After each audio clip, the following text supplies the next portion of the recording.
এই চ্যানেলে সম্প্রচারিত সকল খবরই সচেতনতামূলক এবং শিক্ষণীয়, কোনো কিছুই প্রভাবিত নয়।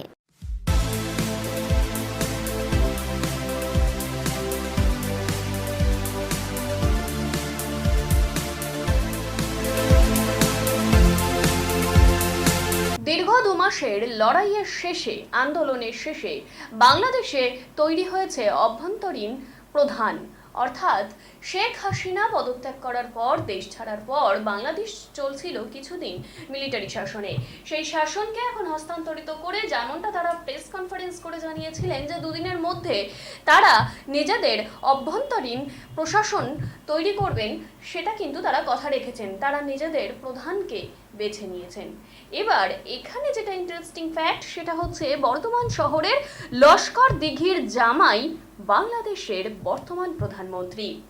লস্কর দিঘি থেকে তার শ্যালক আশফাক হোসেন তিনি জানালেন, শান্তিতে নোবেল পুরস্কার প্রাপ্ত অর্থনীতিবিদ ডক্টর মোহাম্মদ ইউসুফকে অন্তর্বর্তীকালীন বাংলাদেশের প্রধানমন্ত্রী পদে নিযুক্ত করার সিদ্ধান্তের পরই শহর বর্ধমানের লস্করদিঘি এলাকায় তার শ্বশুরবাড়ির লোকেরা শুভেচ্ছা সহ বাংলাদেশের সাথে ভারতের সুসম্পর্ক বজায় রাখার কথাও কিন্তু জানিয়েছেন।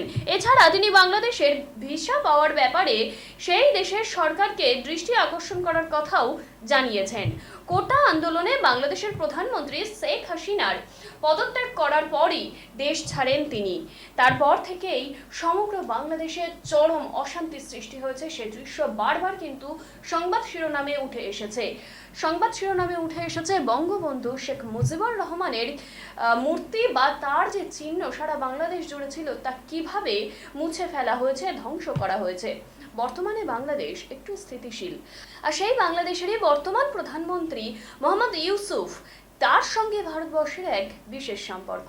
তার শ্বশুরবাড়ি যে এই বাংলাদেশেরই বর্ধমানে, এবং তার শ্যালক নিজে সেই কথাই জানিয়েছেন। সাথে সাথে ভারতবর্ষের সঙ্গে বাংলাদেশের যে সুসম্পর্ক তা বজায় থাকবে এবং পরবর্তীতে আরো ভালো হবে, সেই বার্তাও কিন্তু তিনি জানিয়েছেন। শুনুন তিনি আরো কি জানালেন।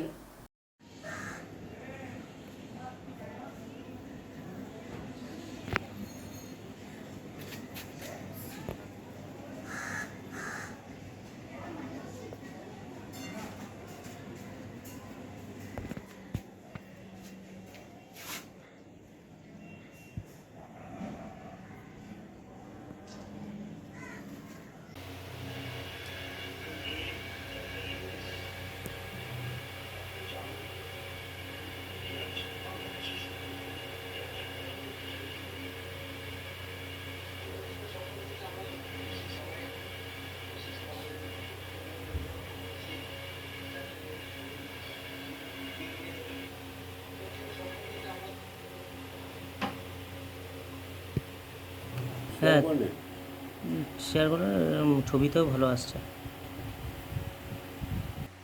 আমি তো একই কথা বারবার বলছি যে শপথ গ্রহণ হওয়ার পর ভগবান যেন ওই দেশের উন্নতির দিকে নিয়ে যায় এবং দুই দেশের সঙ্গে সম্পর্ক খুব মধুর সম্পর্ক হয়ে তুলুক এবং সব কিছু যেন খুব ভালোভাবে চলে।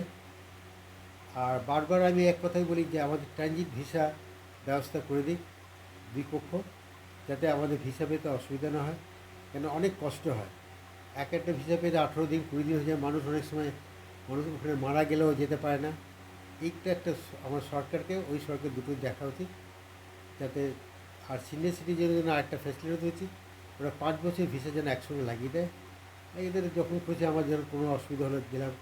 এবং আমার যদি হার্টবিট, আমার এটা হার্টের এটা যদি খুব বেশি প্রবলেম দেখে, আমি যে ওখানে যে আমি চিকিৎসা করছি আমার ভাগনার কাছে, আমার ভাগনা সেটা দেখতে পারে খুব ইজিলি, আর তার কোনো অসুবিধা হয় না।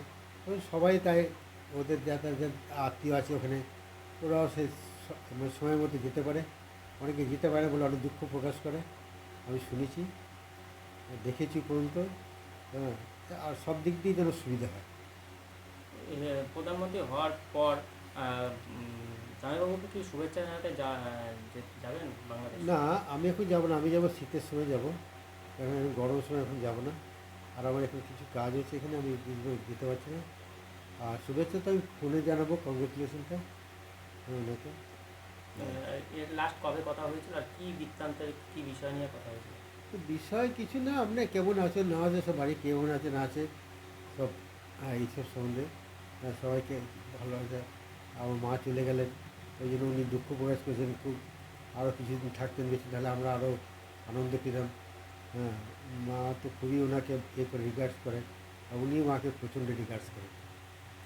বাংলাদেশের মানুষ তাকে চেয়েছে এবং সে কিন্তু সব চেয়েছে বলেই তাকে আর সে আজ শপথ গ্রহণ করতে চলেছে প্রধানমন্ত্রী হিসেবে। কি বলবেন এই বিষয়ে? হ্যাঁ, বাংলাদেশের মানুষ ভালো ভেবে ওনাকে চুজ করেছে, এবং উনি জানেন, সবাই জানে যে উনি একটা সুন্দরভাবে দেশকে পরিচালিত করতে পারবে। এবং আমিও চাই যাতে উনি দেশকে সুন্দরভাবে সবাই মিলে, যে কয়জন ক্যাবিনেট আছে সবাই মিলে সুন্দরভাবে দেশকে চালিত করে, সব রকম ঝামেলা থেকে মুক্ত হয়। হ্যাঁ, এটি আমিও আশীর্বাদ করি, আমার প্রার্থনা করি ভগবানের কাছে, ভগবান যেন আমাদের সবাইকে ওনাকে সুস্থভাবে, ওনার ক্যাবিনেটকে সুস্থভাবে চলার রাস্তা থেকে। আপনার নাম? আমার নাম আশফাক হোসেন। আসফাক? আশফাক হোসেন। আসফাক, ভালো নাম কি আছে? ওইটা ভালো নেই। আর ডাক নাম কি আছে? ডাক নাম আমাকে বাবু ডাকে। বাবু কি?